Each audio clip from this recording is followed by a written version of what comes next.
بسم اللہ الرحمن الرحیم۔ الصلاۃ والسلام علیک یا رسول اللہ۔ السلام علیکم ورحمۃ اللہ وبرکاتہ۔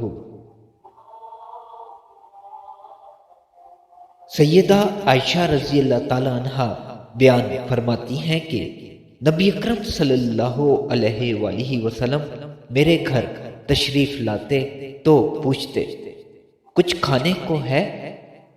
میں کہتی نہیں، تو آپ فرماتے ٹھیک ہے، تب میں روزے کی نیت کر لیتا ہوں۔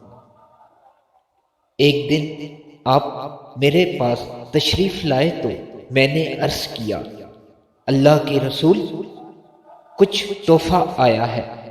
آپ نے پوچھا کیا چیز؟